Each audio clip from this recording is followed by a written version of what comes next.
Check, check, check.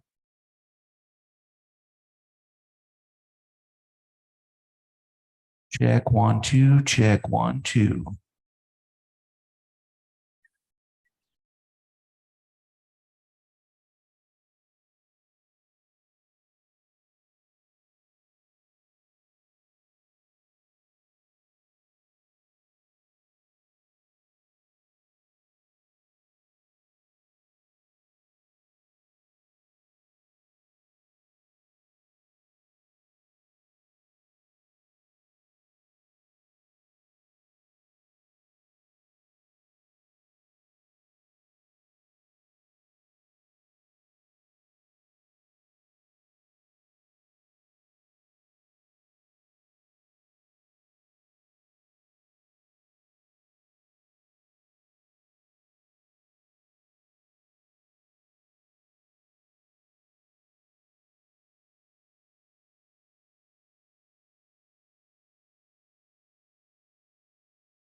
Yeah, she said she did.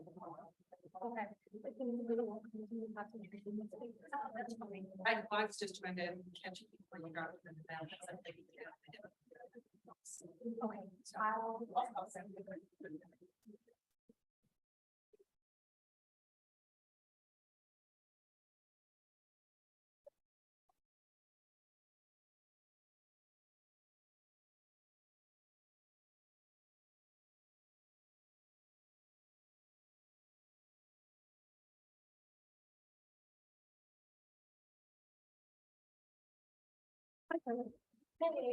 How are you?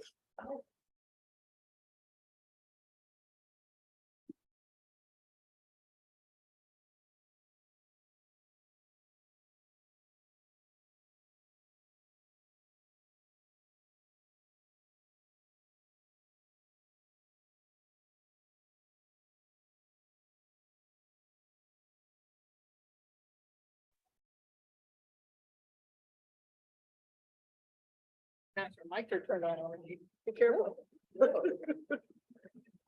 I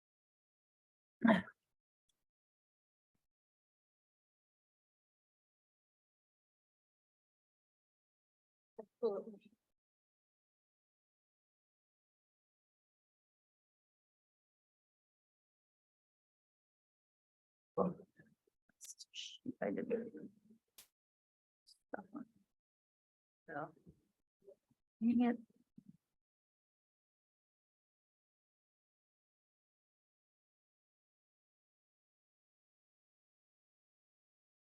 You ready? Yep. Good morning. I wish to call to order this Wednesday, January 21st meeting of the Monroe County Board of Commissioners. I will note for the record that all three commissioners are present here in the Nat U Hill Room, and we'll start with our public statement. We, the Monroe County Board of Commissioners, renew our commitment to welcome and protect the rights of all people, regardless of age, race, color, creed, disability, sexual orientation, gender, gender identity, marital status, economic status, and national origin. And we affirm the right of every person to live peacefully and without fear, and we will fight and resist at every step discrimination and harmful policies, whatever their source. We also stand in support of our county public school systems, both RBB and MCCSC. And with that, we'll move on to our proclamation. Proclamation for Lake Monroe Day. Proclamation for Lake Monroe Day. Whereas Lake Monroe has been used as a drinking water source to residents of Monroe County since 1967 and currently provides drinking water to over 130,000 people.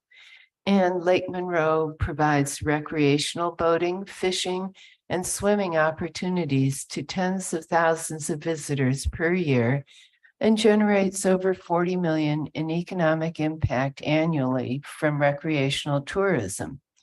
And Lake Monroe provides recreational and scenic opportunities that improve the quality of life for county residents. And the lake and its adjacent wetlands provide critical habitat for wildlife, including the bald eagle. Whereas Monroe County has taken an active role in protecting the health of the watershed and the water quality of Lake Monroe. And the Monroe County Stormwater Board has provided financial support for the development and implementation of a watershed management plan and a community action initiative project in collaboration with Friends of Lake Monroe. And the Monroe County Stormwater Board has provided financial assistance to install a stream gauge on South Fork Salt Creek to monitor water flow and enable pollutant load calculations. And whereas Monroe County has shown its dedication to protect and preserve Lake Monroe by ensuring compliance with environmental protections provided by local ordinances and federal statutes, and every member of our community depends on clean, abundant water and has a responsibility to do their part to protect Lake Monroe as a valuable resource for generations to come. We recognize the vital importance of Lake Monroe and make a commitment as a community to protect and preserve the lake. Now therefore be it resolved, the Monroe County Board of Commissioners hereby proclaims Sunday, September 17th, 2023 as Lake Monroe Day, proclaimed this 21st day of June, 2023. Thank you all. We will now move on to department updates. We'll start with Ms. Kelly. Good morning. Good morning. Just a few updates. The FDA had an advisory committee that recently recommended the COVID boosters be updated. Their updated recommendations is to include a monovalent XBB composition to protect against the XBB variant. This update would mean the original COVID strain would not be included in the new boosters. The goal with this change is to target on the dominant variant in circulation right now. As a reminder, the Public Health Clinic has vaccines available for all ages. To schedule an appointment, you may call 812-353-3244. Thank you. Questions or comments? No, I don't.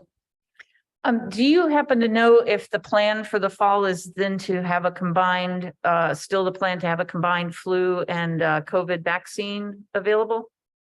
I do not know the specifics on that right now. It's still something that's in discussion, but we should be receiving more information by July. Great. Thank you so much. That's just a few days from now.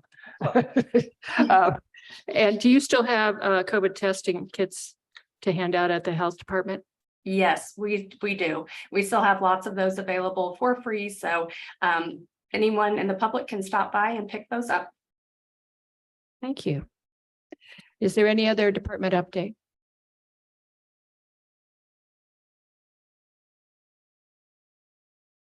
We have Commander Gibbons with us. Welcome. Hello, everybody. Just your regular course of action updates here. Total inmates we have is 188. New bookings in the last 48 hours are only 4. Releases 17. We still have 156 felony inmates. It's down a little bit. We've had some people transfer to DOC. Misdemeanors 27. Parole holds 2. DOC hold currently only 1. Facility update wise, we had the fob door installed. Everything's good to go on that. It's a secure portion of our facility now, which was what we were worried about. We also installed retractable seating in the Sally Port, which is just essentially a chair that comes down from the wall. It's something that law enforcement and the community was asking for. So when they bring somebody into the Sally Port, they can safely sit them down while they gather their information. Before we just had a chair that was very light, you could pick up and throw and whatever. So we installed that. Sanitation refurbishment.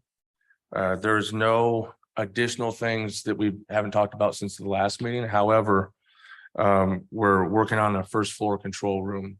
There's a lot of old wiring in there. We're working in concert with SAS and TSD and getting some of that stuff replaced and cleaned up. There's a lot of dust and a lot of different trash around these inside of the components. So we cleaned all that out. We're getting the things that we don't need taken out. Just sanitation type stuff, making sure that there's no fire hazards or anything like that. One thing I'd like to touch on now is just a brief introduction to the camera system that we have currently. We were looking, I know we spoke before about the cameras in the mental health dorm and putting in each one so that we can properly observe everybody. And that's in concert with our new SOPs and constant observation of these people for their safety, for ours. One thing that we went back and had to look at today specifically, we have a female on a hunger strike. She refuses to eat. So I needed to make sure that we went back and seeing every single time she was issued food, whether she ate some of it or none of it, so that we can provide the proper medical care. And these cameras in a mental health dorm would be extremely beneficial for those reasons. We currently just have those in the isolation cells and people that are under medical care directly. I will say we are asking for 19 in total. However, initially when we got the camera system in 2008, the system service life is 5 to 7 years. So that is 15 years ago now. And in speaking with Greg Crone at TSD, he just essentially said, you know, we're having a hard time keeping up with the failing system. And he really doesn't believe it's a good idea to keep throwing money at something that we can't permanently fix. So we will come at some point with some update on approximate cost and see about replacing the system. Because currently we have 57 cameras on one server, 56 on another. We have hard drives going down at least one every 90 days. So that's something TSD has been working nonstop to try to take care of. And we're losing footage. For instance, the other day, an inmate got into an altercation where he literally just walked up and punched another inmate that was standing there. And when I went to watch the camera, you can see him walk up, it stops recording for a second, and then records after we're all in there. So it was something that if I want to use for criminal charges, because that wasn't a fight, it was an assault. I don't have that visual now. So, and that's because of the failing system. So we will come back at some point and we'll have a conversation about that when I have the proper information. That is all I have for the update. Are there any questions? No, but thank you so much for all the work you're doing on the jail. Well, it's all the work we're doing, to be fair. It's taken everybody to get it done. So thank you. I don't have any questions, but I can see that those cameras probably do need to be replaced since 2008 as well. The system, there's probably a better server system as well that we could use, a cloud system or something, but and I know Mr. Crone will look into that and be of great assistance. But you know, things like that are important to have, as you know, for the reasons you stated. So hopefully we can get moving on that quickly. Thank you. Thank you. Well, and I will note for the record too, that there was in the claims packet, we did pay for additional paint for the jail. So you are moving forward. It's very clear to see. Yes, we are. Yeah. Thank you. Thank you. Is there any other department update? Seeing none, let's move on to public comment. This is for items not on the agenda. Speakers are limited to 3 minutes. And if you wish to speak, please state your name and whether or not you are a resident of Monroe County. And our wonderful TSD will have a clock going. Thank you.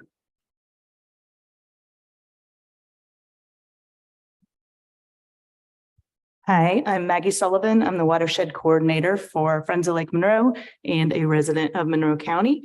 I just wanted to say thank you for adopting the proclamation for Lake Monroe Day and give you a really brief update on our big project right now. We're running a cost share program to introduce conservation practices on farms and other properties in the watershed.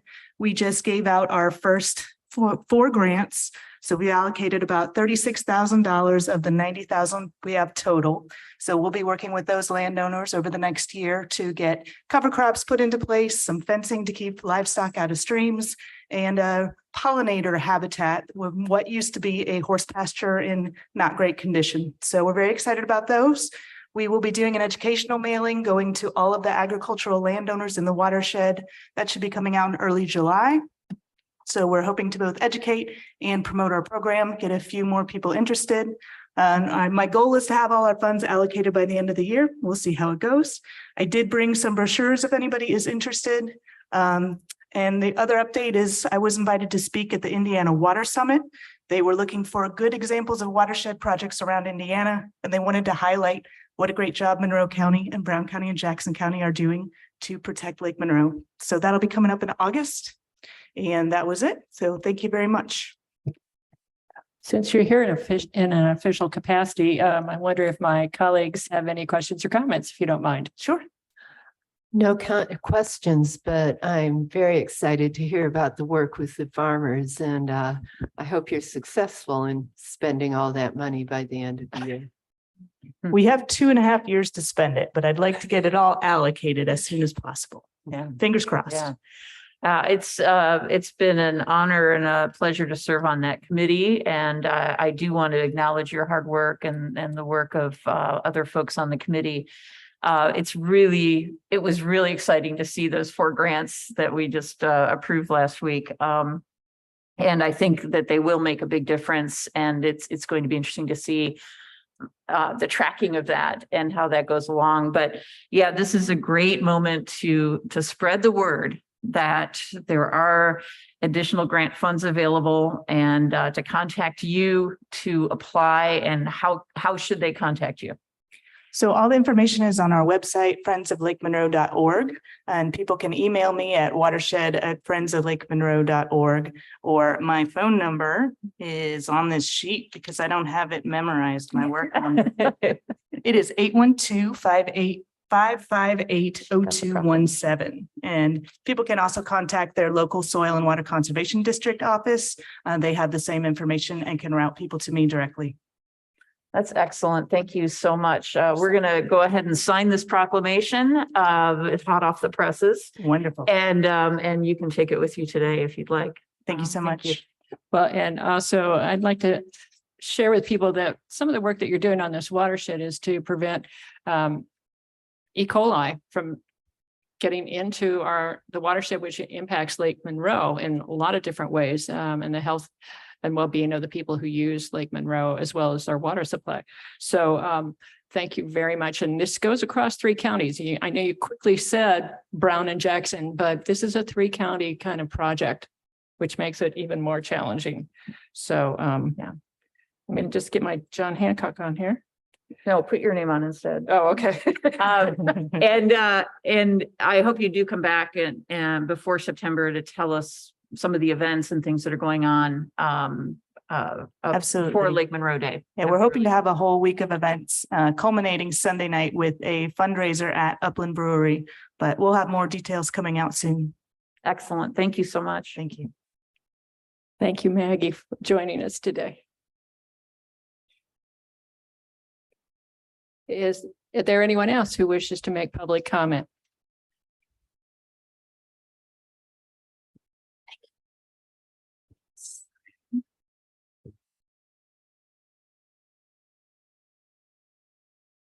Morning, Commissioners. My name is Tim Street. I'm the Operations and Development Director for Bloomington Parks.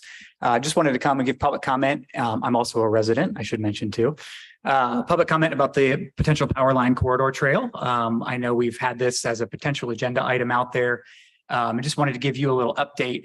Back when I started with Parks at the start of 2021, I remember we met virtually, as was everything at the time, and gave a little update about the project, and then had a long delay while we worked through some things with Duke Energy, some of the things that they were doing on the property out there along that power line corridor. And understand, there's maybe a sense that this isn't an urgent item coming up. We would hope to have this heard sometime soon. I would be more than happy to come to a work session or to provide more information as needed on the trail. But yes, we would love to work with you and hopefully get the easement heard and established. Thank you. Thanks for coming today.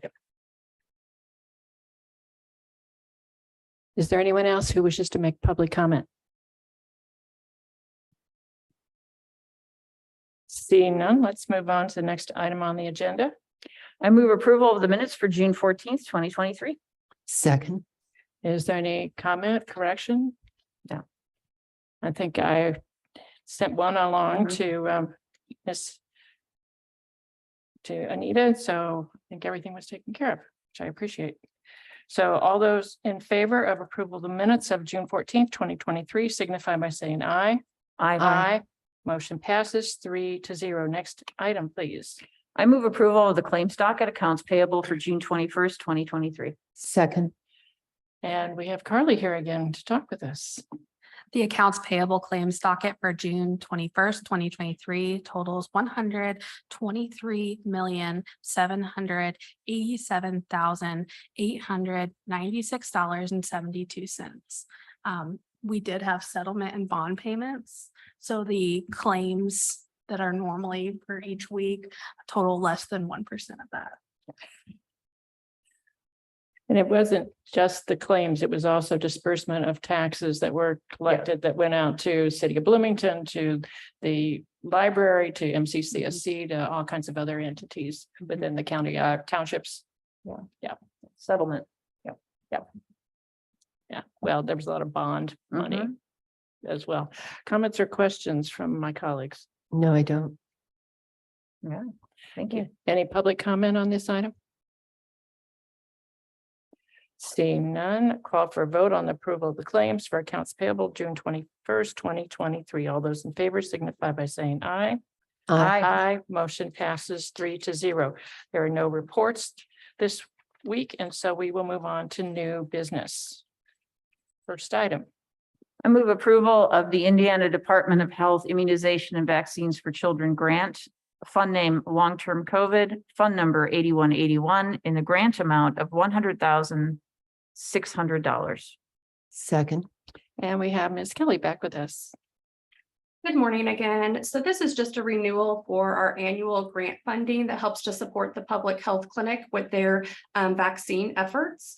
So the money that is going to be provided with this award will be used for personnel equipment such as our vaccine storage hub and other supplies related to vaccine administration. Questions or comments? No, I don't. No, glad to see this. And as I was reading through this, I'd like to point out to the public, this is for 16 different diseases that we provide vaccinations. And this is for infants, toddlers, school age, adolescents. It's a big range of individuals as well in terms of their age. So thank you. And thank you for always getting that grant to keep people safe. Is there any public comment on this item? Seeing none, call for a vote on the Indiana Department of Health Immunization and Vaccines for Children grant. All those in favor signify by saying aye. Aye. Motion passes 3-0. Next item, please. I move approval of the Romaine Shower Systems RSS proposal, fund name Cumulative Capital Development Fund, fund number 1138, an amount not to exceed $9,800. Second. And I believe we have Mr. Gibbons here again. Is that correct?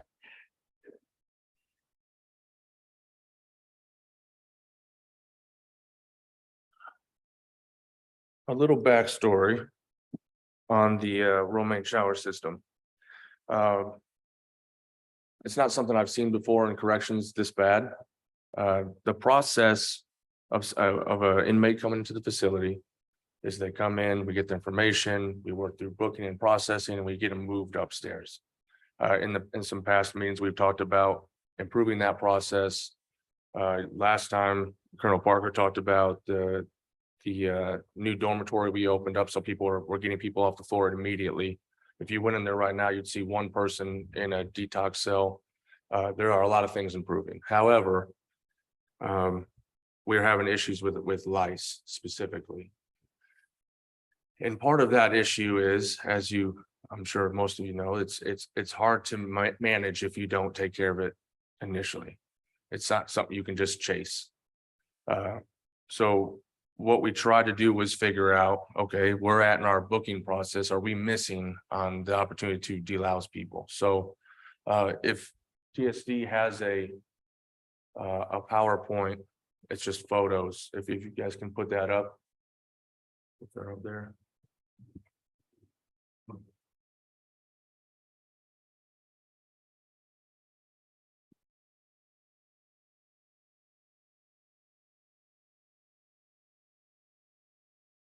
So while they're doing that, when we talked about how we improve that process as they come in, I think one of the critical instances in which we couldn't control that is at that initial shower. There's actually a presentation, yeah. So you can see in that picture on the left is our initial intake shower.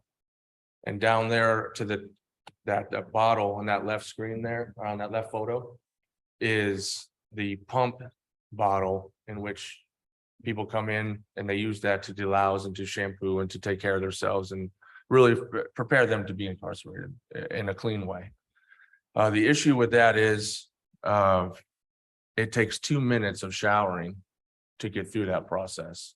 So you're really relying on that person taking it upon themselves to properly shower, which some people, whether intoxicated or whatever else, have issue with that.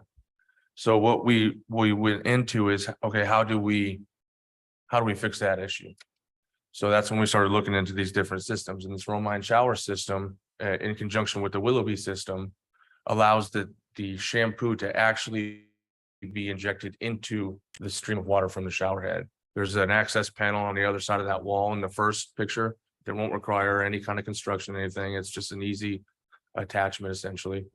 But that Willoughby timer in conjunction with that Romine system allows us to know that, okay, they've been there for 2 minutes. They've had the adequate opportunity to delouse and to destaff.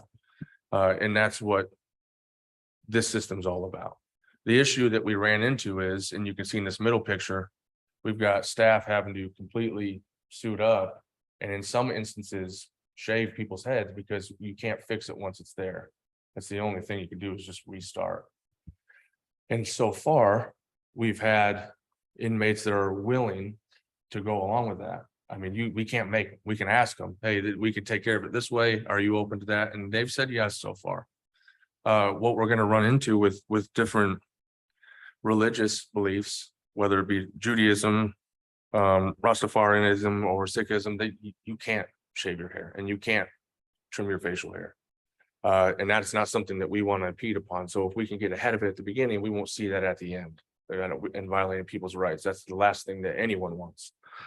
So this system is approximately not to exceed $9,800. We talked to Commissioner Githens through email. We're trying to figure out the freight in there, and I think we're on the right path. And Mrs. Turner King is here today, but I was speaking to Jeff Cockrell about that and trying to figure out like you suggested. So that's essentially the system.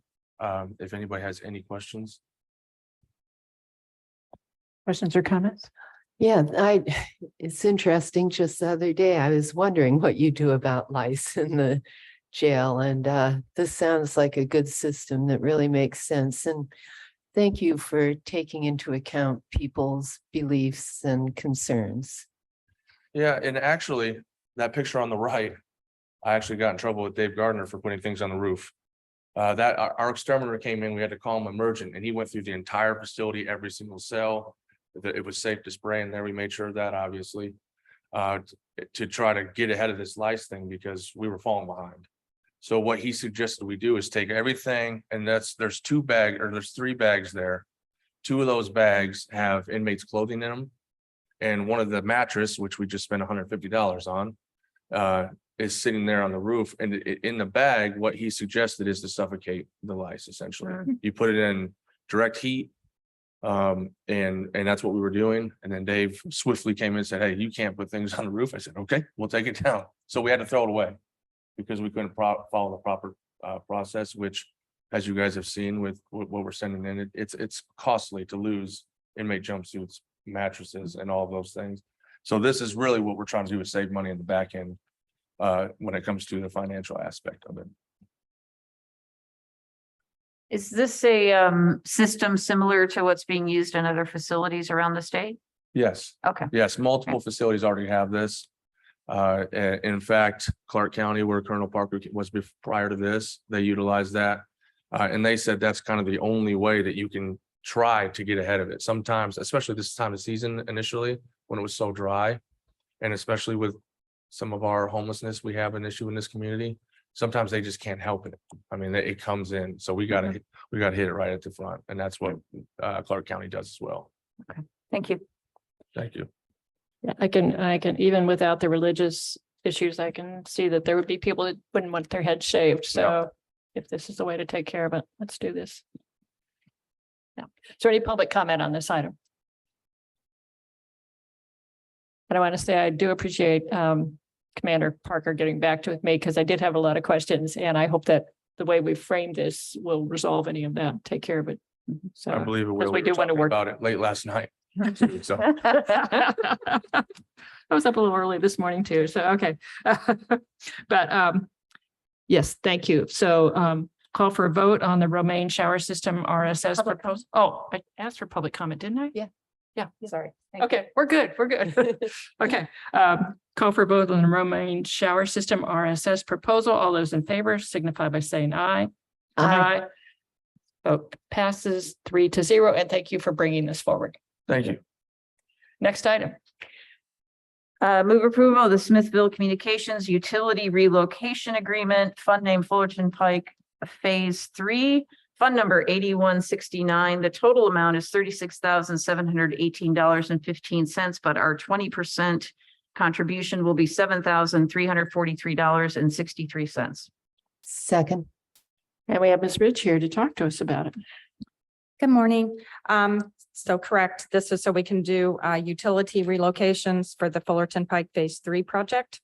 We'll have Smithville Communications, and then I'll be bringing to you a CenterPoint reimbursable agreement also for the project. And again, as Julie stated, it is 80% reimbursable. Questions or comments? No, I don't. This is great movement forward, progress. Yeah. Appreciate it. Oh, it'll be nice when this is behind us. Is there any public comment on this? Seeing none, call for a vote on the Smithfield Communications Utility Relocation Agreement that includes $7,343.63 out of the Monroe County coffers. All those in favor signify by saying aye. Aye. Motion passes 3-0. Next item. I move approval of easements with U.S. Army Corps of Engineers. Second. And again, Ms. Ridge. The road easements are for the Stiff Road and Moores Creek project in our stormwater department. We've been working on these easements for quite a while. Our legal department has reviewed them and approved us moving forward with these. So this is just the next step in trying to get those projects underway for construction. Comments or questions? No, I don't. When I was reading through this, I was amazed at every single little detail that you have to worry about with these kinds of easements, you know, whether or not there's a worm that might be displaced kind of thing is what it felt like. It was very, very detailed. So, yes. Is there any public comment on this item? Seeing none, call for a vote on the easements with U.S. Army Corps of Engineers. All those in favor signify by saying aye. Aye. Aye. Motion passes 3-0. And I look forward to that project moving forward too. It's been several years. Yep. Yeah. Okay, next item. I move approval of a renewal of the agreement with Cintas Service, Fund Name Motor Vehicle Highway, Fund Number 1176, in the amount of $247.74 a month for 3 years. Second. And again, we have Ms. Rich. So we had began kind of renegotiating and wanted to renew this agreement. We made some modifications. The bill was actually getting really expensive in our eyes. I think we were up over the $800 a month range. So we did work out an agreement with Cintas, kept a lot of our same services, changed some of the things that we were renting that we will purchase outright just so we can save costs. So we dropped that down to the $247.74 a month. Great. Questions or comments? No, I don't. Done. Thank you. And again, this was so detailed with the kinds of mops and yes. Anyway, is there public comment on this item? Seeing none, call for a vote on the Cintas Service Agreement renewal. All those in favor signify by saying aye. Aye. Aye. Motion passes 3-0. Next item. I move approval of ordinance 2023-23 to amend various traffic ordinances. Second. And Ms. Ridge again. The first one is to amend ordinance 86-11, which is our no parking restrictions. It will be Pine Grove Road from State Road 446 to 600 feet east of State Road 446. And then Deer Lick Road from Pine Grove Road to approximately 400 feet east of Pine Grove Road. Those are both curved locations. There's a pizza restaurant on the corner of 446 and Pine Grove Road. When they are having establishments or events, parking seems to be creating a hazard on the curves and the sight distance is poor. So this went to our traffic commission, and this was actually received from a resident on Pine Grove Road. The traffic commission met on this last Thursday and approved it unanimously. Also, it is to amend 86-09, which is our speed limit locations, deleting Smith Pike of 30 mile per hour and adding 35 mile per hour location. The public will probably not see a difference in this. It was posted at 35, so we wanted to make sure our ordinance matched that. We think it might have been just a typo in the past, but we just want to make sure it was correct. Thank you. Questions or comments? Commissioner? No, I don't. Oh, you answered my question about Smith Pike, so thank you. I think this just is a testament to the importance of commissions like the Traffic Commission responding to resident complaints and needs, and I appreciate that. I don't have any questions or comments. Is there any public question, comment? Seeing none, a call for a vote on ordinance 2023-23 to amend various traffic ordinances. All those in favor signify by saying aye. Aye. Motion passes 3-0. Next item. I move approval of ordinance 2023-20, the starts rezone. Second. And we have Ms. Crecilius here. Good morning. Good morning, Commissioners. So this is the starts rezone. This is a rezone request to change property zoning. It's located in Clear Creek Township at 7955 South Fairfax Road. The request is to change the zoning from agricultural rural reserve to limited business. The property is 17.29 acres and is was originally within a family trust, so Starts Family Trust. The ownership now just details the four individual owners on the property card. So here we can see the zoning. It's currently Ag RR. There is also Ag RR adjacent to the property and also pre-existing business zoning district adjacent to the property. The petition site is located within all three areas of the environmental constraints overlay area. So that's based on its proximity to Lake Monroe Reservoir. So it's located in area 1, 2, and 3. So just a quick overview of what the character of these zoning districts. So generally, agricultural rural reserve is intended for agricultural uses, single-family residential uses associated with agricultural uses, and limited low-density kind of rural non-farm related single-family uses. Limited business, which is the requested rezone, it primarily intends to meet essential business needs and the convenience of neighboring residents. So here is a pictometry photo of the petition site. It's kind of long and narrow. The property does meet the design standards of the Ag RR zoning district, its current zoning district. So this is looking east towards Lake Monroe. So here the photo is looking north at South Fairfax Road. Again, the property is 17.29 acres. There is a kind of a dilapidated accessory structure on the property. There originally used to be an old log cabin that's since been removed because the property has been wooded and mainly untouched for more than 20 years. This photo, in the next few photos that we'll see, is just kind of the first portion of the property that's adjacent to South Fairfax. So this is standing kind of the front portion of the petition site looking north at South Fairfax Road. And this is looking south. So the petition site, it does contain adequate area, buildable area for any kind of future development of construction, despite the, whatever the use is. So those buildable areas are going to be slopes that are 15% and under for structures. This area that's adjacent to Fairfax and that we'd call buildable is mainly an area, eco areas 2 and 3. So we would be looking at that 15% slope restriction. The slopes get quite a bit steeper as you move east towards Lake Monroe. These areas slopes greater than 15% per the environmental constraints overlay chapter 825 of the zoning ordinance. Any disturbance on these slopes is restricted. So the comprehensive plan identifies this area mainly as being rural residential with some kind of designated communities to the northwest of the property.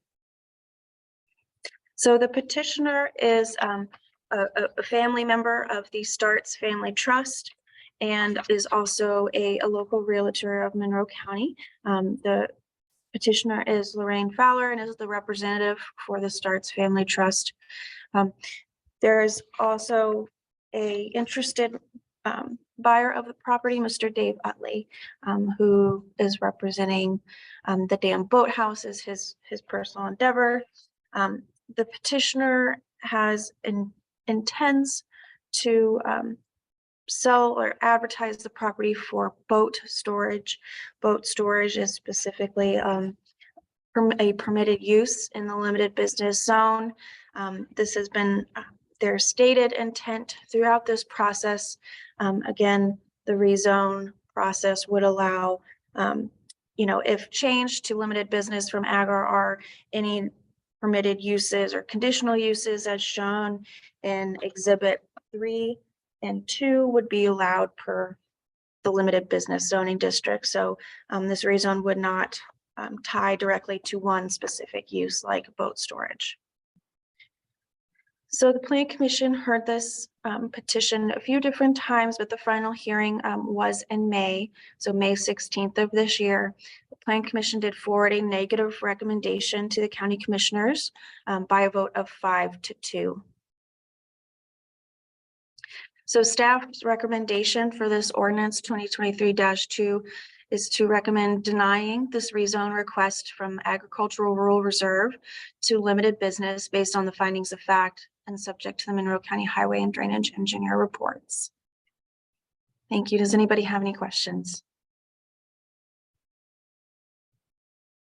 Do you know if the boat storage will be under shelter or just storing the boats out in the open? They've described an enclosed kind of more modern facility throughout this process. So the petitioner has stated that there's a lot of the boat storage that exists tends to be older or outdoors. So they've stated that their intent would be kind of modern, enclosed, and nicely lit. Commissioner Thomas? As member of the Plan Commission, I've been through the various hearings on this process and appreciate the work that the petitioner has done. But I do understand why it was recommended that we deny this by a vote of 5-2, and I'll make some commentary later if I might. Sure. Thank you. I'll make commentary also later. Is there anyone here on behalf of the petitioner who wishes to speak? Please come forward. State your name. Hi, I'm Lorraine Fowler, the Realtor and one of the heirs to the estate. So first of all, I really want to thank Anne for her help in this process. It's been a learning process, as well as thanking you all for hearing things to this point. I have been on a learning curve on all of this. When I started this process, we had 3 different buyers interested in the same kind of concept, but a little bit different on each one. So now we have one designated buyer. So my question is, I tried to get on the Zoom meeting yesterday for commissioner hours and I was not successful, which could very well be my lack of Zoom skills. But anyway, so my question is, would it be worthwhile to file for a property variance for a specific use? Because I do understand if it's okay for a rezone, I do understand that's saying it's okay for designated, a dozen other things. And I understand that from the commissioner's perspective, as well as the neighbors. But my question is, would it be appropriate at this juncture to file for a specific property variance? I'm not sure what you mean by variance. Okay. Are you are you saying that there is a specific use that you would like to utilize this property for out of this list? Yeah, Okay, because again, the first time I came, I had 3 different buyers with basically the same idea, but one was boat storage and boat sales. One was boat storage and RVs, you know. The market was speaking and saying, hey, we have an interest in this with a little bit of changes in it. So I just filed for the rezone Mhm. because to keep that open. But as now we get into it and that one buyer left and another buyer has come on with a very specific use Mhm. with, you know, specific things that he wants to do. My question is, would it be appropriate to go ahead and file for a property variance? Because I think it's going to be a Okay. no-go on the rezone. Okay. So I just want to ask what's appropriate. Okay, so a variance would be for conditional use, and that's not what this is. So I think what you're asking is to place conditions on this rezone that would limit the limited business use to one particular function. Correct. I think that's what you're asking. Okay. Correct. In that case, we would have to get some paperwork completed from you to record a commitment. Okay. And I'm just checking the date of our, because you think I know the date of our meeting. So we have 90 days from May 16th to hear this. Okay. Otherwise, it will automatically be denied because there was a recommended denial. Okay. So what I would say is if my colleagues are willing, we could go ahead and do another continuance, continue this so that you can work with Ms. Crecelius and our legal staff. Mr. Schilling is sitting right here, which is fortunate. Okay. To ensure that we have the appropriate paperwork done and the scope very specifically narrowed down as need be. And that way that prevents you having to refile if we were to vote to deny today, and that would be another cost and more time. So Okay. I think it would benefit you if we continued this. I'll wait and hear from my colleagues to see what they think. I will also add that at the last meeting that we had, the proposed purchaser of the property mentioned something about building a house, and we said that would have to be a split zone and we'd have to do some other things. So Right. we can't do that because that would have to go as a different petition. Okay. But if you're wishing to limit the scope of this to one particular use for limited business, that's something that I would say we'd want to have something written as a recorded commitment, a commitment that would be recorded Okay. if this were to pass. So Mr. Schilling, am I on the right track here? If you don't mind. Thank you. So I'm so glad you're here. Thank you. Yeah. Let's see Dave what Schilling from the legal department. Yeah, the 90-day period expires on August 21st. And so at this stage, the commissioners may accept a written commitment and it need not go back for plan commission approval. Okay, So that affects the timing. So, great. all right. I hear you. Thank you so much. Excellent. Okay, so that's your wish. Okay. Well, I did have one concern. I drove out there. And right now there's no driveway at all on the property. In fact, I didn't even pull onto the grass the way I believe somebody from planning might have. And as one continues away from Bloomington on Fairfax Road, there's a sharp curve close to the property. And so I would be very concerned about people pulling a large boat, pulling out onto Fairfax Road because of safety issues. And I don't know what kind of report we have on where that that driveway would go, and what we've heard, if anything, from our highway engineer on this issue. And you probably have a copy of the report in your packet. I'm sure Ben has looked at this and I'm trying to remember what it said, but I know we have to provide access. And he would look at the safest place to provide that access. And I know part of this process is whether or not, and I believe that we did find an area to have access. Yeah, so on page 121 of our packet in red print is sort of the update on it, and the driveway permit was applied for, but it was denied because of where it was, but then a different location. Correct. Yep. Is being looked at, and that would have to be acceptable before anything happened here as well. I still have concerns about lighting because typically there's no requirement that boat storage needs to be indoor. But also if there are buildings, then there's going to be lighting, and this is a residential area, and I'm not sure how to overcome that.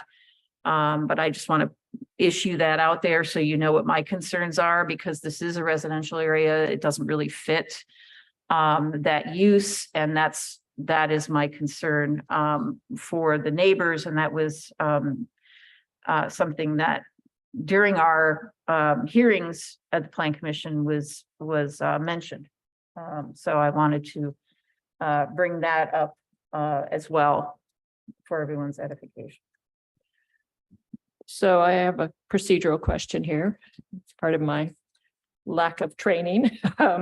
If we are going to table this, do we call for public input both for and against? We can go ahead and take public comment. I believe there's nothing stopping us from doing that if you wish, because we'll have to do it again. But I can wait for that and then go ahead and make a motion to continue if you prefer. Well, I think if there's anybody who's made the effort to be here today, that we should Good idea. invite them to speak. So if there's anyone who wishes to speak in favor of this rezone, please either come to the podium or raise your hand on Zoom. Seeing none, if there's anyone who wishes to speak against the rezone, please either come to the podium or raise your hand.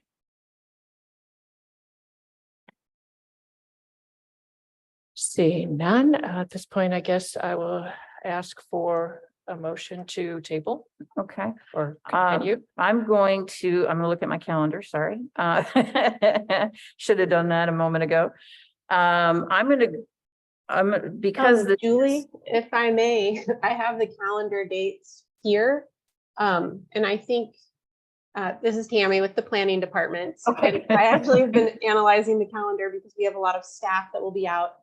June 28th is an available date that works for staff. July 5th does not work for staff. I would prefer that I would be able to be available. July 12th is canceled. The commissioners meeting is canceled. And then July 19th and July 26th are available. Great. Thank you so much. I appreciate you. I was like, who's speaking? That voice sounds familiar. That's awesome. Thank you so much. I think a week is too short because there's some work that has to be done and I don't want to pressure our petitioner. So I'm going to go ahead and make a motion to continue this to the July 19th Board of Commissioners meeting. Second. Sorry, I'm making notes here. Is there any comment on this? I appreciate everybody working so hard on this. Well, I appreciate the collaboration as well. So all those in favor of continuing ordinance 2023-20 to July 19th signify by saying aye. Aye. Motion passes 3-0. We have no appointments today. I want to remind everybody that Indiana Solar for All has grant opportunities for income qualified households. You can find information on that at the county website or by going to insf.org/participate. in response to the Hoosier Hills Food Bank fresh food distribution that was held in June, when there were requests by different families for diapers, the Monroe County Board of Commissioners is hosting a diaper drive. We have a container downstairs in the rotunda of the courthouse where people can drop off diapers, wipes, and pull-ups. And these supplies will go to the Hoosier Hills Food Bank for their food distributions on July 14th and August the 11th. It was amazing. This is the first time in 4 years that the 4 years that the food bank's been doing this type of direct distribution that people have actually asked for diapers and pull-ups. So I hope people in the community will pitch in and help with that. There is free COVID testing available through the Monroe County Health Department at 119 West 7th, as well as at the Monroe County Public Health Clinic located at 333 East Miller Drive. And also at the health clinic, you can get COVID vaccinations. As Ms. Kelly indicated, the types of vaccination will be changing this fall. That impacts the timing of when you want to get a vaccine. We still are accepting applications for boards and commissions at co.monroe.in.us. And we do have virtual office hours. I'm not sure what happened yesterday, but we'll try to get that straightened out. I was late getting there. Sorry. Sorry about that. Well, sometimes it's hard to get on as well, so I understand. Anyway, when we have our office hours, it's listed on our calendar. We are having additional blood drives that we're doing in conjunction with Ivy Tech. The next one is Thursday, July the 13th from 1 to 6. Then there'll be one on Friday, July 14th from 10 to 3. And again, Wednesday, August 23rd from 1 to 7, and Thursday, August the 24th from 1 to 7. You're saving lives by donating for those who help with that. We have extended, the Monroe County Commissioners and County Council have extended assistance funds for county residents who need assistance in paying rent or utilities. Contact your local township trustee for further information. And I will note that in the local paper within the last week, there was an article about the additional need that we're seeing in the community, and people are applying to their trustees for assistance. And finally, you can sign up for the resident alerts, the Monroe County alert notification system. This is basically for weather and for health related emergencies. You can do that again at the county website, co.monroe.in.us. That's all I have. Is there anything from my colleagues on announcements? No. Lisa's looking at me. I guess if you want to announce that Sample Road is being striped and all barricades are being removed today, that's probably a good thing. Oh, say that again. Say that again. Come on. So Sample Road is being striped and all the barricades are being removed at the end of the day. So it will be officially done until we just do a final walkthrough, things like that, but it will be completely open. Excellent. Excellent. I am looking forward to driving it. Thank you. Nice. Wow, good work. Woo. So it's 10:58. We do have a work session later. So how about if we resume at 11:15? Does that work for everybody? Okay, thank you, everyone.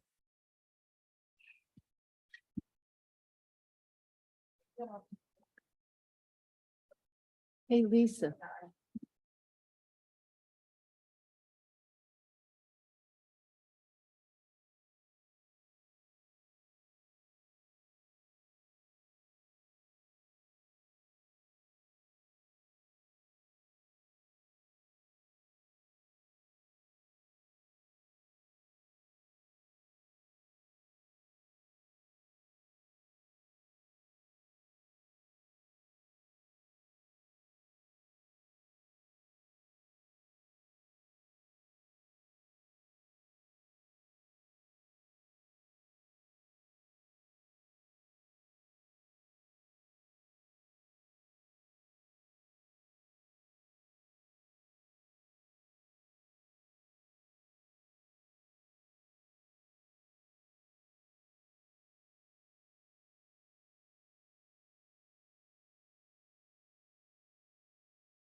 Okay, it is exactly 11:15. How did we do that?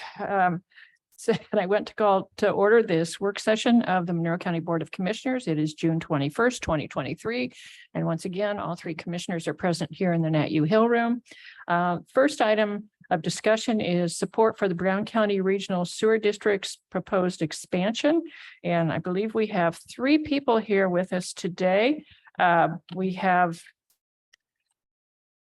Clint Studebaker, we have Kevin Allen and Brian Bollock, although I guess what happened to Kevin? Anyway, he's roaming around. So please step up to the mic. Please do identify yourself so that people at home will know who you are. And I did share some of the information with my colleagues that you had shared with me personally last week. Of course, I've got mine still, so bigger ones are always helpful. Oh, it's different? Okay. Okay. Good to see you. Good to see you. Okay, so I'll note for the record that we were presented with a map that of the proposed of the Brown County Regional Sewer District that's shared with us. It shows properties and areas within both Brown County and Monroe County. Now we've got Brian back. Okay, Clint, Mr. Studebaker, sorry. Clint Studebaker. I currently serve as Vice President of the Brown County Regional Sewer District. So I'm here today to just give you some background, and then our engineering consultants, BLN, will speak specifically to some of the project details, and any questions you might have, we'll just kind of tag team answering those. Very brief history of the Brown County Regional Sewer District. We were originally formed in the early 2000s as the Bean Blossom Sewer District, looking specifically at an issue around Bean Blossom, dealing with septics and perhaps bringing sewers to the Bean Blossom area. The way our county got set up at that time was there were three operating sewer districts going on in the early 2000s. There was one in Nashville, much larger, the largest of the three, one in Gnawbone, and then one in Helmsburg. But the rest of the county was unserved by any sort of collective sanitary sewer system. It's all on septics. So county recognized, the commissioners recognized that something specifically would be valuable in the Bean Blossom area for sanitary sewer systems to get people off of septics. The county began to investigate what was going on with regard to their septics and realized that in terms of records, they had a lot of systems that were either very old or not recorded at the health department at all. So a lot of residents with no record of having a septic system up and running. So it looked like the idea of a large area sanitary sewer system would make a lot of sense. That's how it got started. In the kind of the middle teens of 2000, I think it was officially 2015, the Bean Blossom Regional Sewer District was renamed. And at that time, the county, working with IDEM, looked at the whole of Brown County and recognized what we needed to do within the county was provide a regional sewer district that would address the whole of the county and any issues contained therein, except for the operating systems that were already there, Nashville and Gnawbone. So we renamed ourselves. It became the Brown County RSD, and that's what's now here today. We're a 5-member, all volunteer board. Our board is made up of a collection of residents of Brown County, including a retired soil scientist, a lawyer that keeps telling me he's about to retire, but isn't. I think he's quite active and enjoying it. We have a builder. We have a member at large that turns out to be an IT engineer with Cummins, and then myself. I'm a retired professional environmental engineer with far too many years of experience behind me. And I should be retired from this, but I'm not. What we are here today to talk to you about is specifically the idea that we as Brown County RSD, recognize the need to continue the sanitary sewer development that we started years ago around Bean Blossom.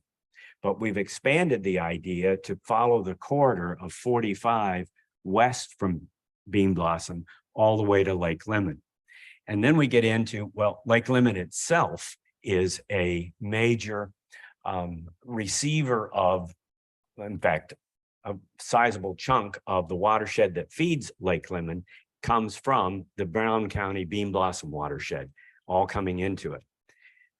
Over many years, IDEM has been sampling the streams in Brown County, and IUSPIA has been sampling the water quality within Lake Lemon itself. We've looked at all those various sets of data and recognized that there's a lot of E. coli coming into Lake Lemon, that on an annual basis, it presents an issue with recreational use, swimming. Sometimes the beaches, in fact, are closed at Lake Lemon because of high levels of E. coli. So we've looked at the western end of this project, being the Lake Lemon area, as a critical point of needing our services. To get the idea of a sanitary sewer system across the board within this State Road 45 corridor, I'll call it, we also recognize that it's not just an issue of collection, but we have to have a form of treatment for that wastewater. We've been working now for a couple of years with the small RSD that's sitting at Helmsburg with it, and it has an existing wastewater treatment plant. We've looked at them as they ought to be a partner in this. We ought to look at the expansion of the Helmsburg RSD wastewater treatment area to receive all of the wastewaters that we would bring from the east Bean Blossom area to the west from Lake Lemon. We've got an agreement with Helmsburg to do just that. They have been developing kind of in concert, or at least in parallel with what we've been developing regarding a preliminary engineering report to look at collecting the wastewater, BCRSD, and treating the wastewater, Helmsburg RSD. Both of those reports are now finished. They are at the Indiana Finance Authority State Revolving Fund for review, the SRF, and they are at the USDA Rural Development Offices for review. We're looking at those two agencies as being our primary funding agencies to bring this project to fruition. Projects, and I'll put plural because Helmsburg is operating in a separate path, but parallel path with us.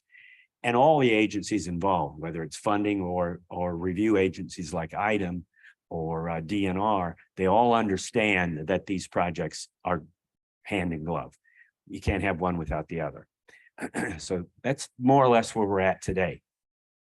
What we're asking and why we wanted to be here and speaking to you is because of the way the RSD is set up. For us to go into Monroe County requires a request from the county to the RSD that we take then to IDEM that says Monroe County would like to see an expansion of the Brown County RSD to assume the responsibility for this territory that's currently under your watch. We'll pass that on to IDEM, who will authorize it, and that allows our Brown County RSD to come in and actually provide those services. As a little quickie background to that, we've talked to the Lake Lemon Conservancy District that has the responsibility for oversight management of the lake, but not for wastewater treatment. That's not part of their Conservancy District. And we've talked to Bloomington Utilities. Same issue, to just make people aware that this is what we will do or try to do through this project if you're in agreement. And so I've kind of rambled on here with trying to get background out here. And I'll just stop with that and answer any questions that might come up before we get into details. Julie, you're going to say something, I can tell. We met last fall and Yes. talked about this at Brown County at the Lake Monroe meeting.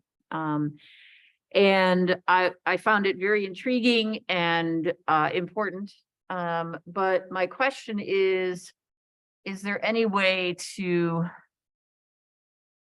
develop this project further? Because this doesn't address the needs of the western portion of the lake.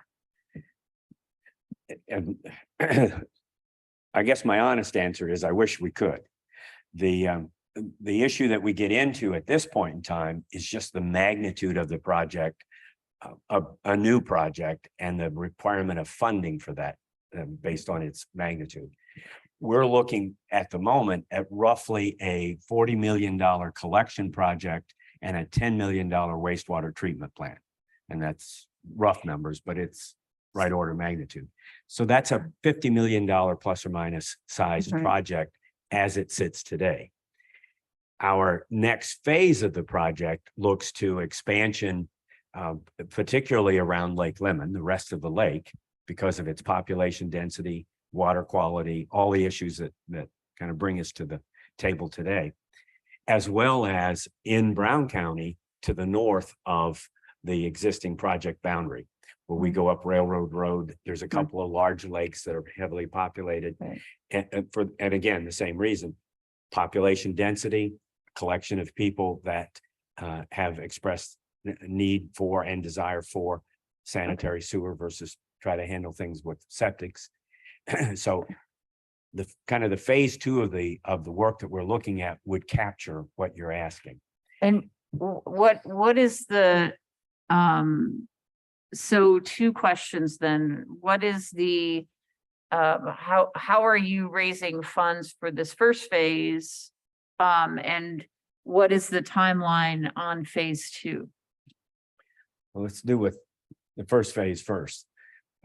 Phase two won't happen unless phase one occurs. Right. And so what we're looking at there is within the state of Indiana, SRF, the State Revolving Fund, is kind of the driver in organizing funding for this kind of infrastructure work. So our effort to date is working through with SRF and through SRF to seek state funding as at both grant level and low interest loan level. Included in an infrastructure type project comes rural development. They also typically fund projects of this type, infrastructure works. And so recognizing the high dollar value of this, both those funding agencies working together is our first source. It's such a large project that we're going to need additional sources of funding. We know that. And we are in the process of talking to additional state funds that might be out there. There's a SWIFT is an acronym for another pot of state monies that go to infrastructure type projects. We know that at the federal level, the bilateral infrastructure law has funding available for infrastructure type projects. So we're trying to bring all of those together under the kind of the guidance of SRF in order to make this project financially doable and affordable to our ratepayers. Right. The ratepayers alone cannot finance this project. It's just too large. Right. Phase two, from a timing sense, is, I don't know. I want to be very honest. I don't know. That's to be determined.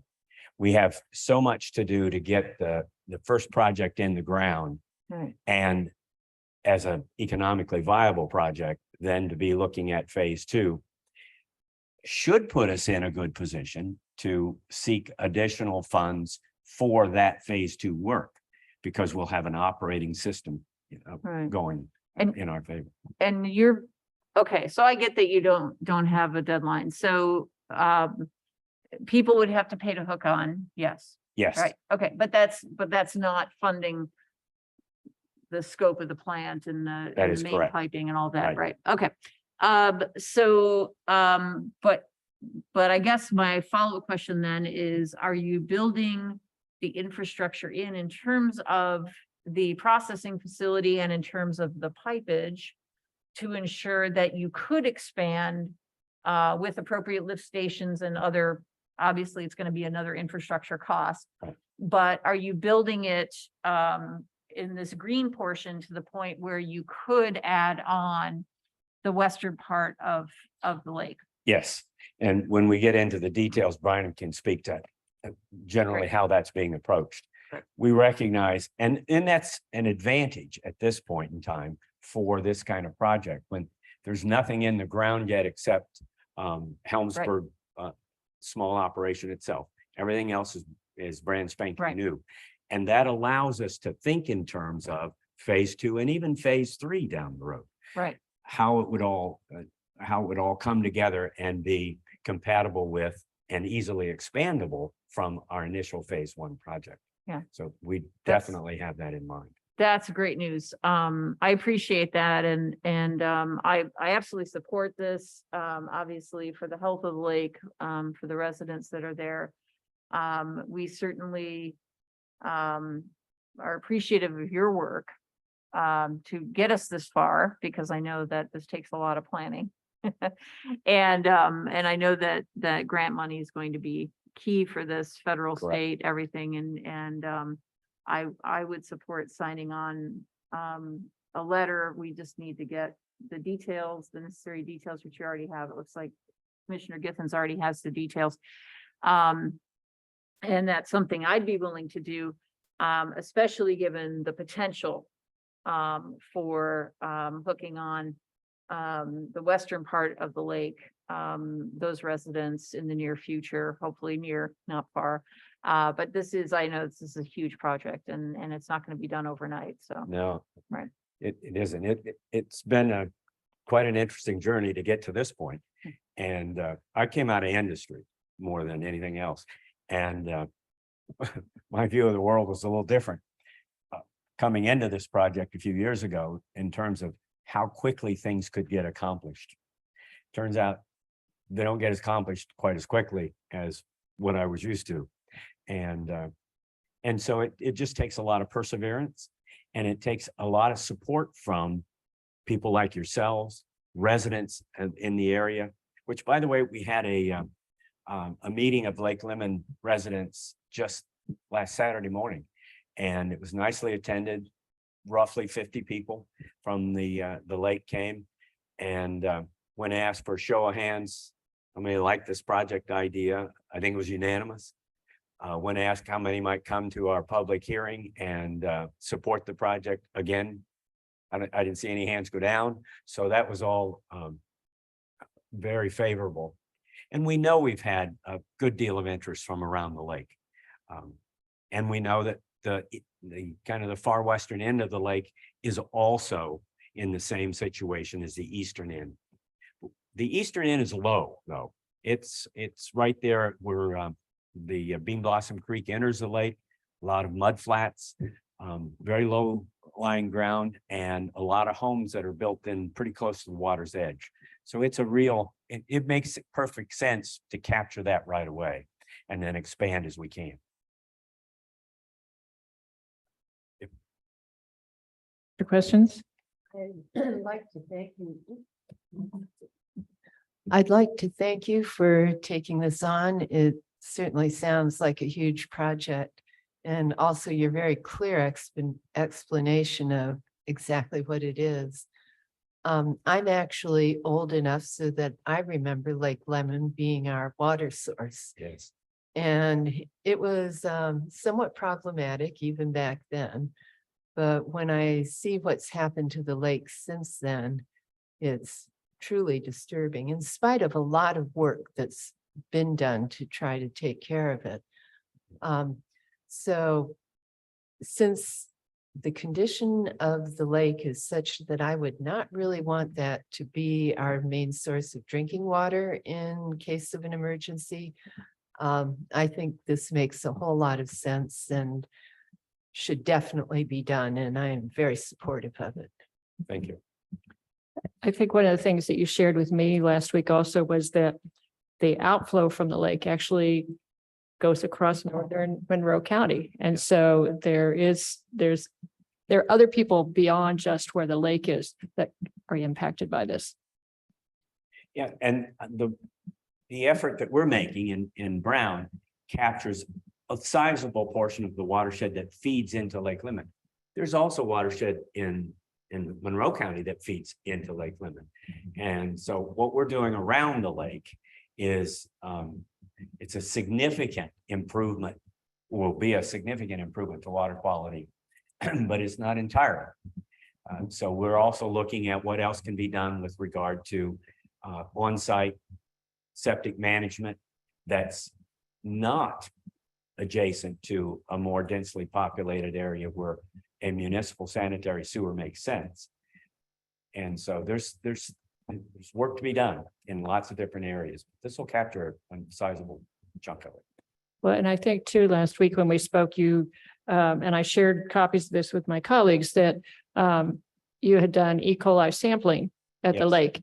And it wasn't just that sometimes the samples were too numerous to count, but also you did a breakdown of human versus animal waste E. coli sources. And would you share that with the public? The lake itself gets sampled annually by IUSPIA and has now for several years, maybe as many as 10, perhaps longer. And those are recorded and presented in the annual reports put out by the Lake Lemon Conservancy District. Most of the sampling points that are taken across the lake by IUSPIA do show high levels of E. coli, but they don't define the source. One of the issues that we looked at a couple of years ago was we know that E. coli is a contaminant getting into the waterways of Bean Blossom Creek, feeding into the lake. That we know. What we did not know was what portion of that level of E. coli is coming from livestock, wildlife, or us. And so we contracted with a consultant that did a couple of things. Properly, we sampled the streams within the county, and then we shipped it off to a laboratory called Scientific Methods near South Bend, who have developed a procedure for analyzing for human versus animal sourced E. coli. That's a relatively new, affordable proposition. It's been around for a while, but difficult to perform. Now it's gotten to the point where we actually can't afford to do a few samples. We had 2 samples that were taken in Bean Blossom Creek in one of its tributaries that showed E. coli from human source ranging from 50 to 94%. Significant number. And we had similar results in 3 other samples in other parts of the county. So we know that we have septic issues, and we know that septic issues then will create human-based E. coli in the stream. And now we know, at least we're gathering information on a continual basis about just how bad that is and why this kind of a project will make a significant impact on water quality as it reaches the lake. I appreciate all that. Does Mr. Bullock or Mr. Allen have anything that you want to add to all this? And then Kevin? that may spark other Right. questions.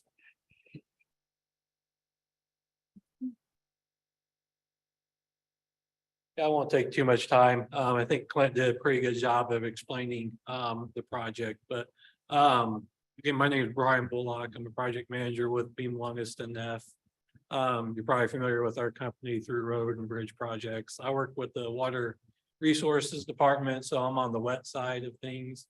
I work out of our Bloomington office, which is over on the east side, and also a resident in Monroe County. So basically, we did a preliminary engineering report that looked at the entire watershed of the Bean Blossom Creek area. And as was kind of talked about, watersheds don't necessarily follow county lines. So even though we're looking at it for the Brown County Sewer District, a lot of that area is in Monroe County. And as Clint stated, we would love to basically provide sewers all around the lake. And even possibly expand that into the sewer district, or excuse me, into the drainage basin. But funding is just limiting us to what we can take on in the first phase. And one of the reasons we're really looking at the alternative of Helmsburg providing treatment is IDEM has been involved in this project, and that's kind of been their preferred alternative, is anywhere where we can utilize an existing outfall, existing treatment facility. They would rather see that than putting in an additional treatment plant. And so that's part of the reason why we're looking at Helmsburg rather than putting something closer to Lake Lemon. And then there's also, you know, obviously, if we can get it a little bit further away from the lake, just from a PR perspective, that is a little bit preferred as well. So the collection system is different than say the sewer system here in Bloomington. It's a low pressure sewer system that has grinder pumps at each connection that pump either to larger lift stations or directly to the treatment plant. And as Scott stated, when we did our preliminary design, we included basically all the customers around the lake in that hydraulic evaluation.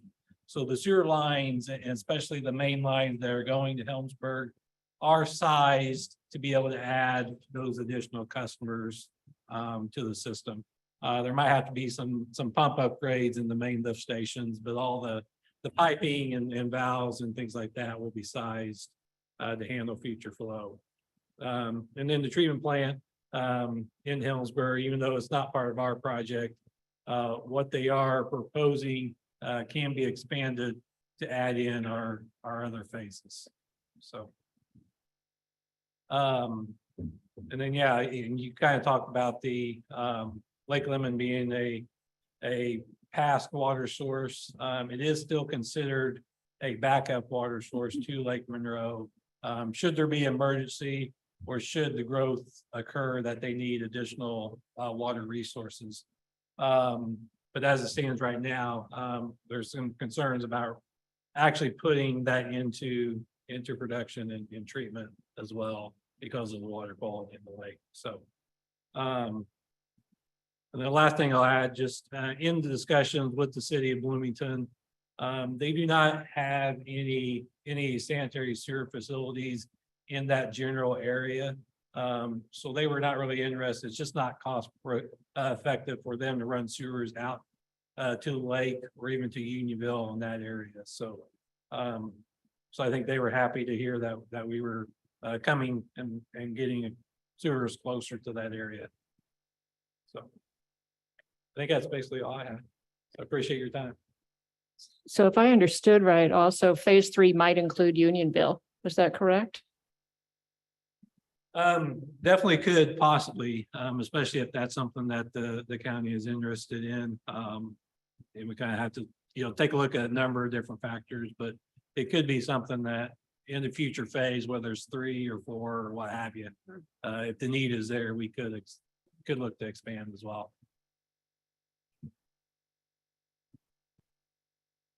So what you went from us today is a letter saying that we are in support of this project. Is that correct? Yes, and then some. We're just clarifying something with our Yes. council.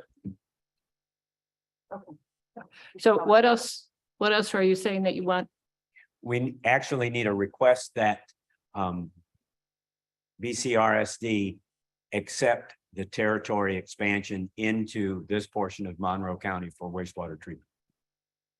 That allows us then to include the Monroe County side of this project in our PER and our submittal for funding and the development of the project. And then down the road for the second phase, the rest of the lake will be in that project planning. And that's all contained within that draft letter that you shared. Yes. Yeah. Right.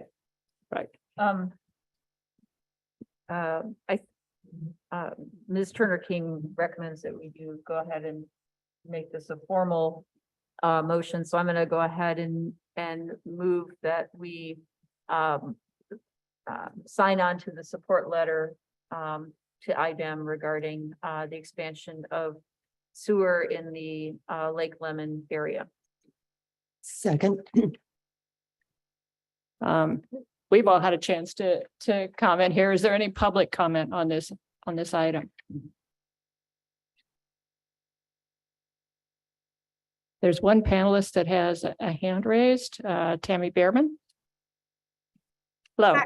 Yes, I just happened to get to listen in on this. I'm with the planning department for Monroe County and would appreciate a copy of the map so that we can maybe incorporate this into our draft zoning map and be able to do some planning in the area, because I haven't seen it before. I've heard rumors that there was going to be this expansion, but haven't seen the concrete maps or anything. So if I could get some connection to a contact or someone that could forward that information to our department, that would be really helpful. Thank you. Yeah. Absolutely. Yeah, I agree. And I can see this really, especially once phase one is done, and then we're thinking about phase two, which will be very exciting for Monroe County, that it will be important to have this incorporated into our zoning ordinance, because we can make this a requirement for development, and we can ensure that the size of the property no longer has to require septic, that it may change the way that we zone that area in the future, but obviously not immediately. So yeah, and I just ask you to keep us posted on progress and timelines and things like that as well. Will do. I'm really excited. I'm really, really excited about the fact that you're doing this and that you brought this to us, that this will benefit so many of our own residents. But I should call for a vote on the, do we have a motion? I made a Yes. motion. And I So, seconded. yes, okay. It's gotten to be a long morning already. So all those in favor of providing a support letter for the Brown County Regional Sewer District indicate with an aye. Aye. Motion passed. Aye. Sorry. We will get your letter signed and to you as quickly as possible then. Yeah. Thank you very much for allowing us to come and present this, and even more so for that motion and approval. Thank you again. Our pleasure. And thank you for coming over here today. Okay, we have another item on our agenda to discuss before we get to the planning issue. And thank you, Ms. Behrman, also. That was a good comment there, request.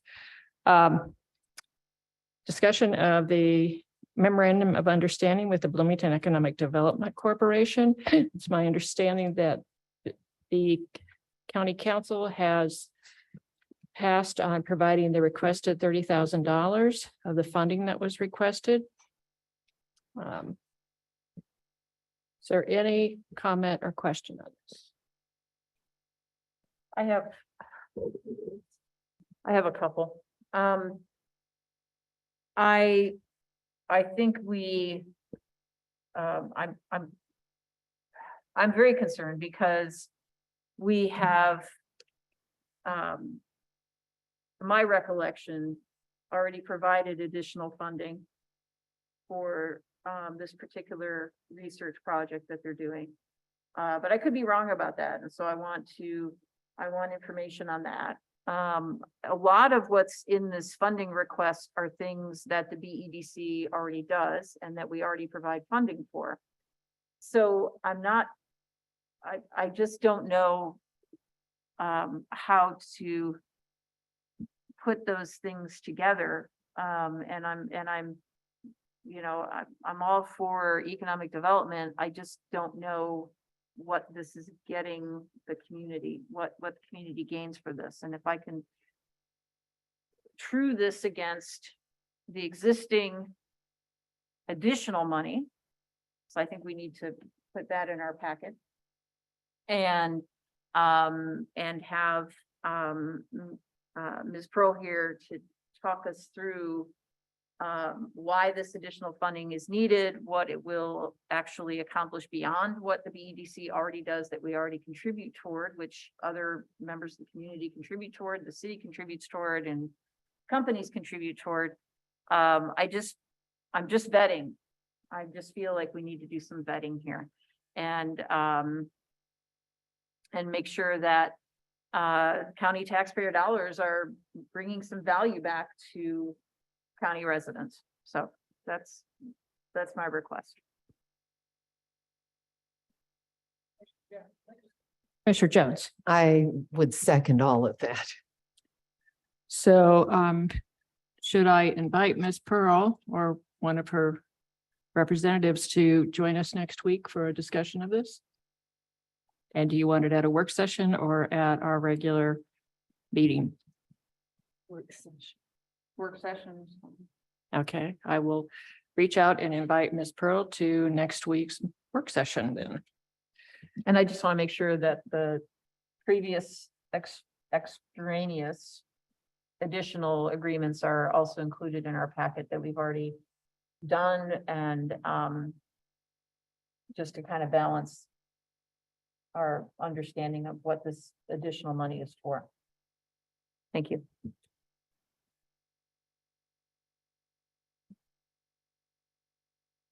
Sorry, I'm taking notes here. Never apologize for taking notes. But I'm slow.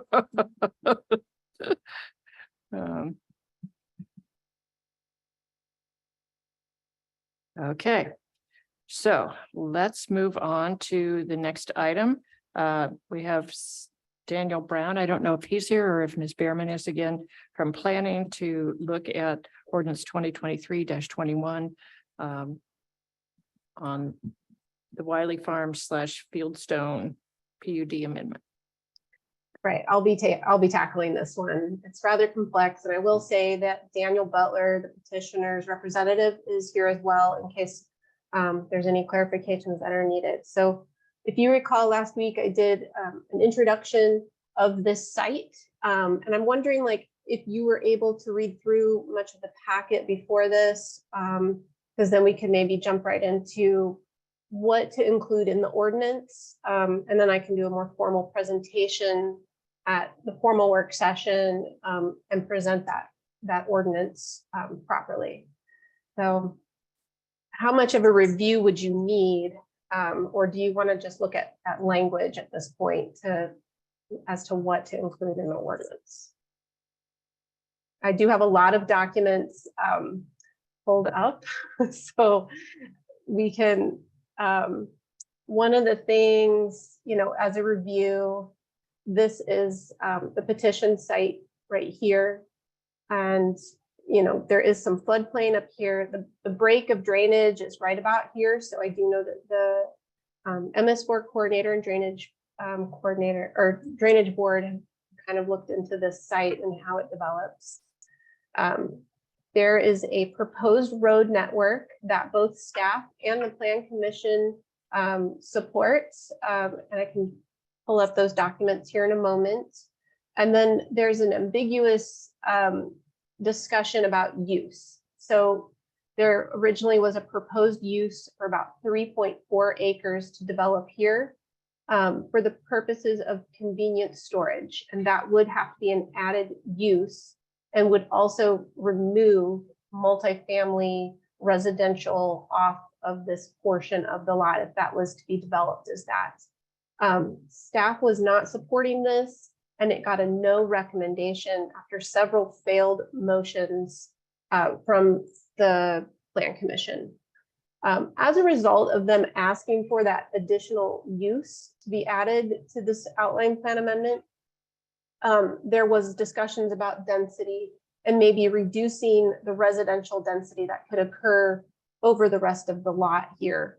And so in summary, what was happening at the Plan Commission level was, the applicant and the petitioner were not necessarily interested in having that reduced residential density if they could not have the convenient storage use.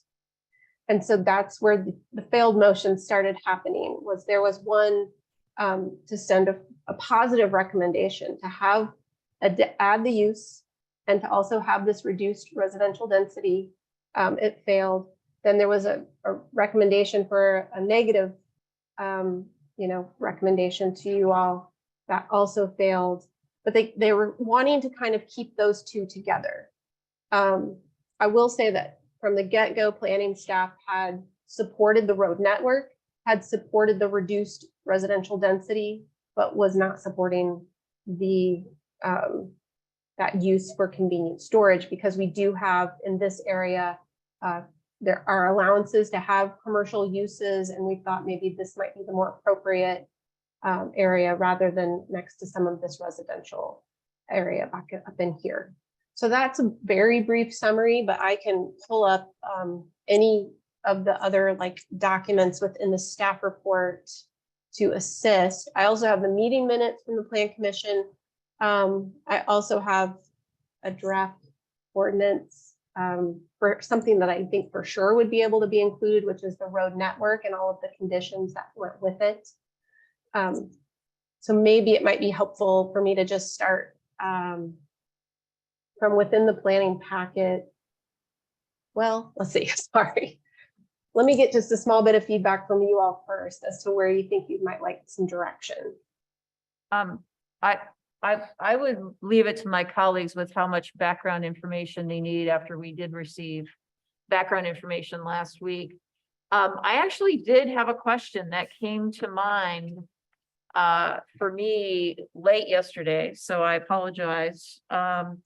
But in continue, and boy, this is interesting that it came up for me as a question after months and months of talking about this at planning, but it did. Just as a reminder to my colleagues and to anybody who's interested in watching, this is a PUD that we did not write, that the city of Bloomington wrote, because this used to be in the area intended for annexation. So it's like a little gift that keeps on giving.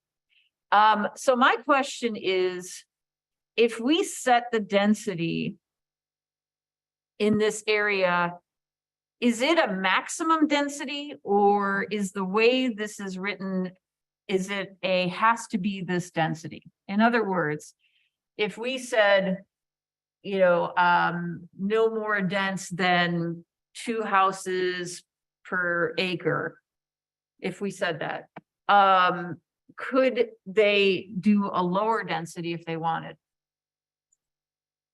I think they could. I think that would be how we would interpret it. It's not a map, but usually developers are wanting to maximize density. And I'll throw the density discussion document here. Hopefully you can see this. So tract F is the northernmost part of this property. Tract G was kind of in the middle range, and tract I was down low, where there's tends to be a little more karst features actually. So currently permitted, this is the density that the ordinance allowed. And I think if someone today was able to have a sewer connection, a sewer letter of capacity, we would let them do 184 units or less. When the discussion was to add that use to a portion of tract F, we realized the density was going to get kind of thrown out of proportion. So we asked them to propose new densities, and this is what ended up being proposed. And they depicted it in a really nice drawing, which, if you give me a second, I might be able to pull that up. Give me a second to find the petitioner's kind of depiction of what density would look like. So I'm going to just keep throwing, this is why I had to be at my desk today for dual screen purposes. So again, we have tract F up here, tract G, and then tract I, which would be the lower. You can see these like single family residential lots down here, just a handful of those.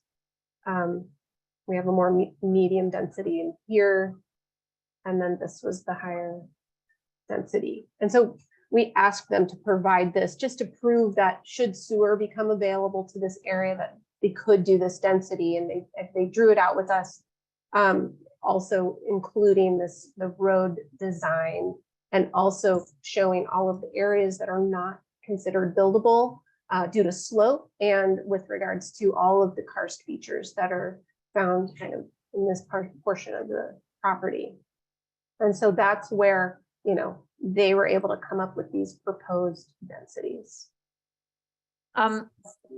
So, and again, just for edification, this is a situation where the city of Bloomington is saying we're not expanding sewer to residential areas outside the city. Everybody take note, because if you ask for dense housing, it needs sewer, but there's another option. First of all, that's the opinion of the city at this moment. We don't know what the opinion of the city will be beginning in 2024. So that's my concern, is acting based on current situations when 6 months from now, things may be very different at the City of Bloomington Utilities. So the other thing I will say is that package plants are also an option, as we just saw today. And so who knows if the petitioner has explored this option. It may reduce the housing a little bit, but it is another option that they could utilize. So I wanted to throw that out there, just so everybody's following what we're talking about.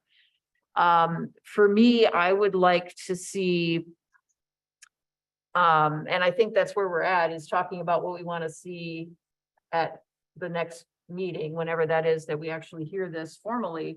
For me, what I would like to see is a discussion of the roadway.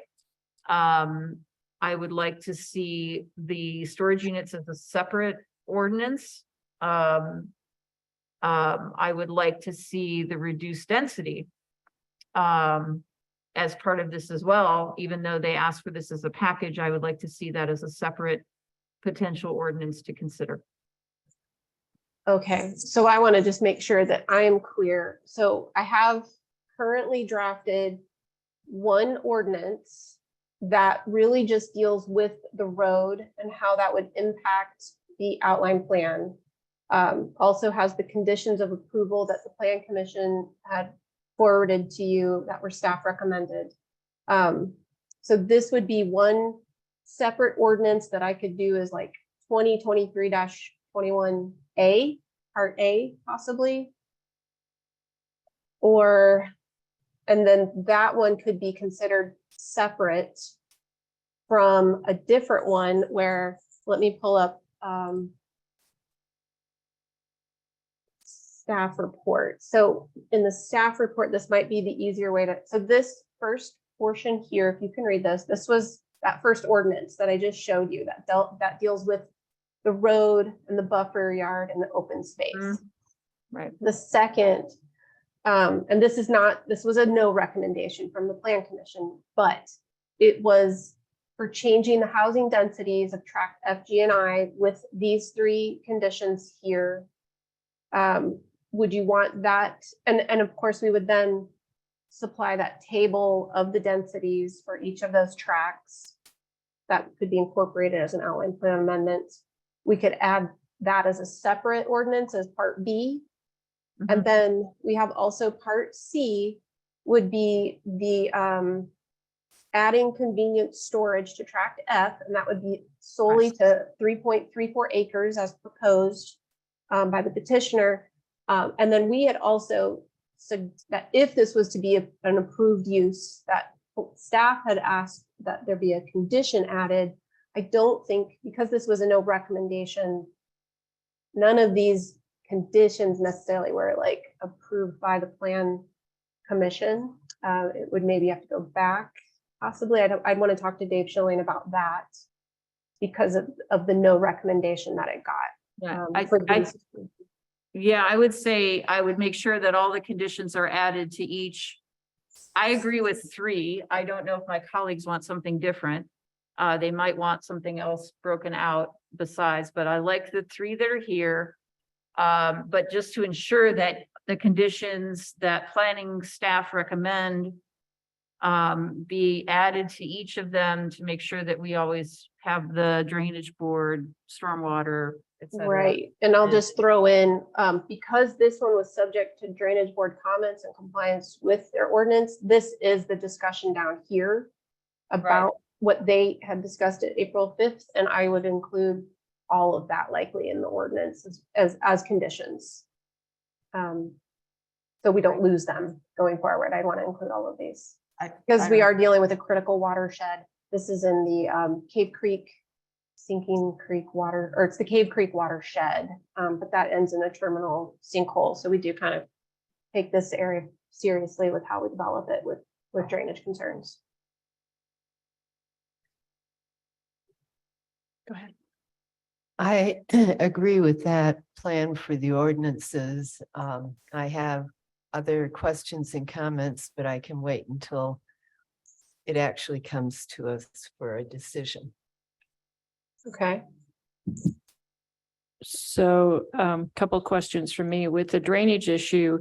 I know that stormwater's had problems in the past, especially with detention ponds, and whether or not how that gets written into HOA kind of agreements or Right. So how I would want to have that very, very firmly in here. I agree that this should be 3 separate things, but as we look at whether or not the convenience storage goes into place, I want to make sure that I want to know about the density on tract F with and without the convenience storage. oh, interesting. Okay. Now that would just be an extension of adding, I'm gonna scroll down to this table, because we did do the 2.06 units per acre. So I could, do a little math and include what that 3.34 acres, how many units that would add to that petition there. So, okay. I'll include that in the presentation.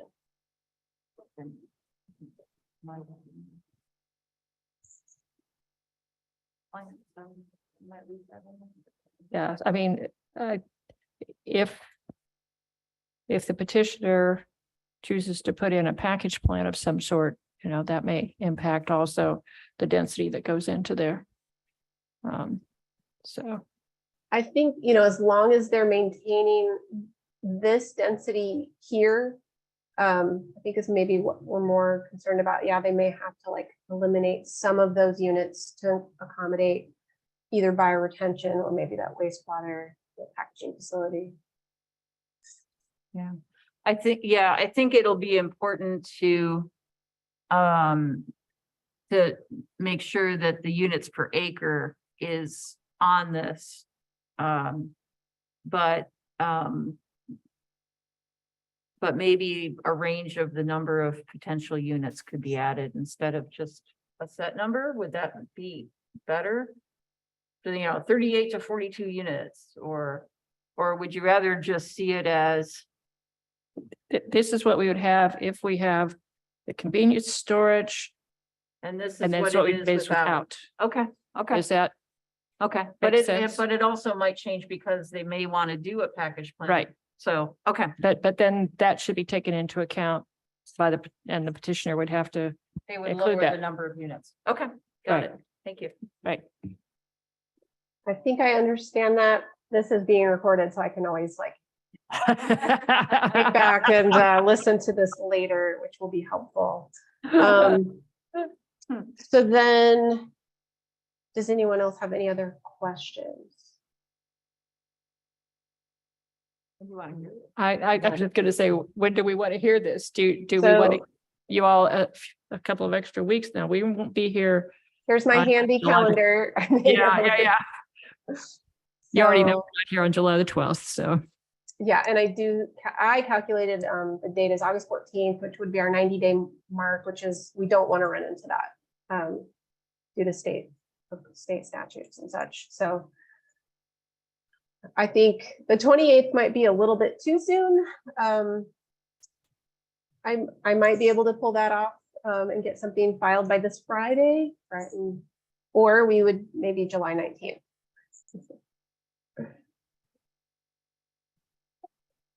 I think it depends on how much you want to tear your hair out over the next 2 days, but I'm not gonna speak for my colleagues. I'm okay with any of the dates that work for you. How about that? I'll choose the 19th. That'll give me a moment to make sure I'm clear. And if I have a follow-up question, I might be able to come to the office hours just to clarify, make sure that I'm presenting the correct documents. So. Okay, and that if we bring it back July 19th, if you have questions following all this discussion today, that'll give you a time too to Yeah. reach back out. Yes. Great. Okay. And This is also, a very complicated one. right, yeah, and I'll consult with their petitioner's representative, Daniel Butler, to make sure he understands and they can have some knowledge as to what's going to be presented at the meeting on July 19th. Thank you, Ms. Behrman. We don't have anything else on our agenda, do we, Ms. Turner King? Great. With that, we will adjourn this meeting. Sorry, did I wake you up? No. With that, we will adjourn this meeting and we'll see you all back here next week on June 28th. Thank you, everyone. Thank you.